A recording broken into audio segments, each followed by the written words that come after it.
सुप्रभात बच्चों। तो हम पढ़ रहे थे साखियाँ। तो साखियों में 3 पद हमने पढ़ लिए थे कबीरदास जी की। तो आज पढ़ना हमने चौथा पद जो है।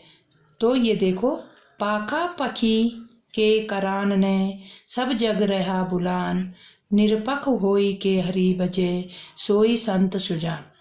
कबीरदास जी कह रहे हैं पाखा पखी बने पक्ष और विपक्ष में जो है। तो कबीरदास जी कह रहे हैं कि पक्ष और विपक्ष के चक्कर में इस संसार के लोग आपस में ही लड़ रहे हैं। पक्ष और विपक्ष के, ठीक है। तो पक्ष और विपक्ष के चक्कर में इस संसार में सब लोग आपस में ही लड़ रहे हैं। वे अपने झगड़े में ईश्वर को भूल गई है, ठीक है। सब जग रहा बुलान।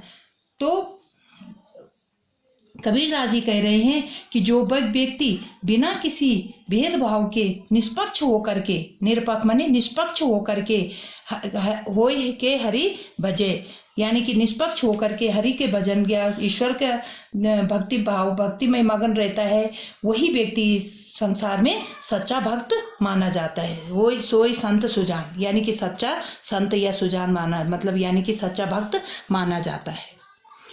दूसरा है, हिंदू मुआ राम कहे मुसलमान खुदाई, कहे कबीर सो जीवता सो दूही के निकट न जाए। तो इसमें देखो कबीरदास जी ने कितनी अच्छी बात कही हुई। क्या कहा है कि हिंदू मुआ राम कहे, कि हिंदू क्या है, राम राम करके रट लगा रहा है। मुसलमान खुदाई, और मुसलमान जो है खुदा खुदा करके। तो दोनों क्या है, राम राम और खुदा की दुहाई लगाते हुए मर रहे हैं। कबीरदास जी कह रहे हैं कि हिंदू लोग राम और मुसलमान जो है खुदा की रट लगाए मर रहे हैं। परंतु क्या है, कहे कबीर सो जीवता जो दुही के निकट न जाए। कबीरदास जी कह रहे हैं कि परंतु सच्चा ईश्वर भक्त वही व्यक्ति है जो क्या है, जो इन दोनों के भेदभाव को न करके, इन दोनों के भेदभाव को मिटा करके ईश्वर भक्ति में लगा रहता है, ठीक है। कि कोई भी किसी भी हिंदू मुसलमान का भेदभाव नहीं करता है, क्या है।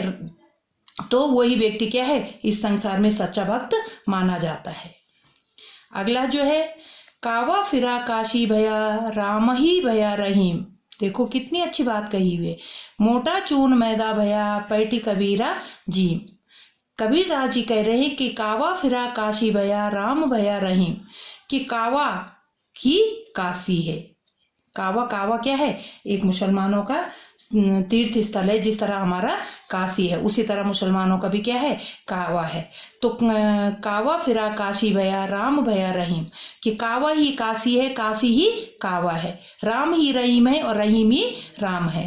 जिस तरह क्या है, गेहूं से मोटा, जब गेहूं को पीसते हैं तो जो पहले मोटा निकलता है वो आटा होता है, और बाद में उसको और बारीक करके महीन करके क्या होता है, वो मैदा बन जाता है। बैठे कबीरा जीम, यानी कि कबीरदास जी कह रहे हैं कि गेहूं के बनी हुई चीज, दोनों चीज क्या आते हैं, खाने के काम आते हैं। क्योंकि हम आटे से रोटी बनाते हैं, मैदा को भी किसी न किसी तरह से कोई भी पकवान बना करके हम खाते हैं। तो दोनों खाने के काम आते हैं।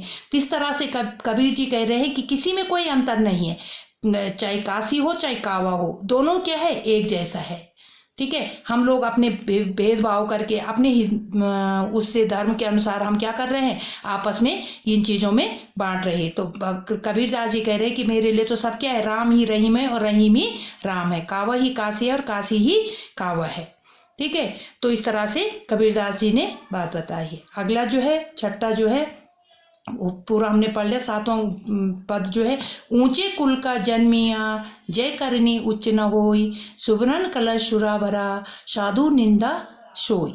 तो देखो क्या कहा है कबीरदास जी ने, ऊंचे कुल का जन्मिया माने ऊंचे कुल में जन्म लिया हुआ, जय करनी उच्च न होई। यदि व्यक्ति ने ऊंचे कुल में जन्म लिया है परंतु उसकी करनी जो करनी माने कर्म, उसके कर्म उच्च न होई, उसके कर्म ऊंचे नहीं है, तो वो व्यक्ति क्या है, ऊंचे कुल का नहीं माना जाएगा। क्योंकि व्यक्ति जो है कर्म से ऊंचा होता है, कुल से नहीं। समझ गए, व्यक्ति जो पहचाना जाता है वो कर्म से ऊंचा माना जाता है, कुल से नहीं। सुभरण कलश जो सुरा भरा साधु निंदा सोई। सुभरण कहते हैं सोने का, कलश सुरा भरा माने शराब से भरा हुआ है, ठीक है। तो सोने का जिस तरह से क्या है, सोने के कलश में क्या भरेंगे, शराब भर देंगे तो साधु निंदा सोई, या सज्जन व्यक्ति या साधु लोग क्या करेंगे, उसकी निंदा ही करेंगे। क्योंकि क्या हुआ है कि सोने कलश तो किसका है, सोने का है, ऊंचा माना जाता है, सोना सबसे अच्छा है, शुद्ध चीज है, परंतु उसकी क्या है, उसमें शराब भर दी है तो वो क्या है, वो निंदनीय हो जाता है। तो कबीरदास जी कह रहे हैं कि क्या हुआ, यदि जिस प्रकार क्या होता है, सोने के घड़े में भी रखी शराब जो है तो साधु लोग उसके बुराई ही करेंगे। तो व्यक्ति, कबीर जी का कहने का मतलब है कि महान व्यक्ति जो महान बनता है वो जन्म से नहीं बनता, वो किससे बनता है, कर्म से बनता है। यानी कि कर्म हमारे ऊंचे होंगे तो क्या होंगे, हम ऊंचे कुल में भी जन्म लो चाहे नीचे कुल में लो, परंतु हमारे कर्म अच्छे हैं तो हम क्या है, उच्च व्यक्ति माने जाते हैं। तो व्यक्ति किससे ऊंचा होता है, कर्म से, जन्म से नहीं, कर्म से ही ऊंचा माना जाता है। तो यानी कि यदि हमें मनुष्य को अच्छे कर्म से ही महान बनता है, अच्छे कर्म करने चाहिए, तभी उसकी महानता प्रकट होती है। तो बेटा हमने शाखियां जो है पूरी पढ़ ली। तो इससे संबंधित जो मैंने जिस तरह से आपको अर्थ समझाए हैं उस तरह से इन शाखियों के अर्थ लिख लेना बेटा। 3 मैंने पहले दिए थे और 4 ये आज हैं, तो ये पूरे कर लेना। अगली क्लास में हम प्रश्न उत्तर करेंगे। धन्यवाद।